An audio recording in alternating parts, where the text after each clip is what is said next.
കാരണം ഇപ്പോൾ ഒരു വ്യക്തി നമ്മളെ അറ്റാക്ക് ചെയ്യാൻ വരുമ്പോൾ ആ വ്യക്തിയെ അറ്റാക്ക് ചെയ്യാതെ എങ്ങനെയൊക്കെ രക്ഷപ്പെടാം? സിമ്പിളായിട്ട് ചെയ്യുക.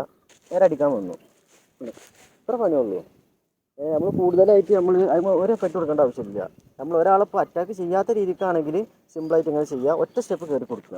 നേരെ കണ്ടോ, ഇതിവിടെ ബ്ലോക്കായിട്ട് നിൽക്കും. ഇത് നമുക്ക് അറ്റാക്ക് ചെയ്യണം എന്നാണെങ്കിൽ നേരെ വന്നു, നേരെ കണ്ടോ, ഇതിലാണെങ്കിൽ അടിക്കുക. ഇവിടുന്ന് തന്നെ നേരെ കണ്ടോ, ഇതിൽ ലോക്ക് ഇടുക. നേരെ കഥ ഇവിടുന്ന് നേരെ ഇതിൽ എൽബോ കയറ്റുക, കുട്ടുകൊണ്ട് കയറ്റുക, ജസ്റ്റ് എൽബോ കൊണ്ട് കയറ്റുക. എന്താ വെച്ചാൽ നമുക്ക് ചെയ്യാം. പിന്നെ പൊതുവേ കമൻറ്റുകൾ വരുന്നതാണ് ഇത് ചെയ്യുമ്പോൾ ചെയ്തു ഈ ഒരു കൈ ഫ്രീ അല്ലേ എന്നുള്ളത്. ഈ കൈ ഫ്രീ ആണെങ്കിൽ അത് നമ്മൾ സ്പീഡിലാണ് നമ്മളെ കാര്യം. നമ്മൾ കുറേ കാര്യങ്ങൾ കുറേ പഠിച്ചിട്ട് കാര്യമില്ല. ചെയ്യണ കാര്യങ്ങൾ എന്തുവാണോ ചെയ്തു. ഇതാണോ സ്പീഡാണ്, ഈ സ്പീഡിലാണ് നമ്മൾ പഠിക്കേണ്ടത്. അപ്പോൾ എന്ത് കാര്യം ഇപ്പോൾ ഞാനാണെങ്കിലും ഒരു കാര്യം ഫുള്ളായിട്ട് പഠിച്ചാലേ എനിക്ക് കിട്ടുള്ളൂ. ഞാൻ പഠിപ്പിക്കുന്ന ആളായിട്ട് എനിക്ക് കിട്ടണമെന്നില്ല. അപ്പോൾ മെയിനായിട്ട് പ്രാക്ടീസ് ചെയ്യുക. ചെയ്തു, പ്രാക്ടീസ് ചെയ്തു, നമുക്ക് ഫുള്ളായിട്ട് കഴിച്ചിലാവണം. ഓക്കെ, കയറി കൊടുത്തു. നമ്മളെ കൊണ്ട് ബലമുള്ള ആളാണ്, നമുക്ക് കൂളായിട്ട് കഴിച്ചിലാവണം.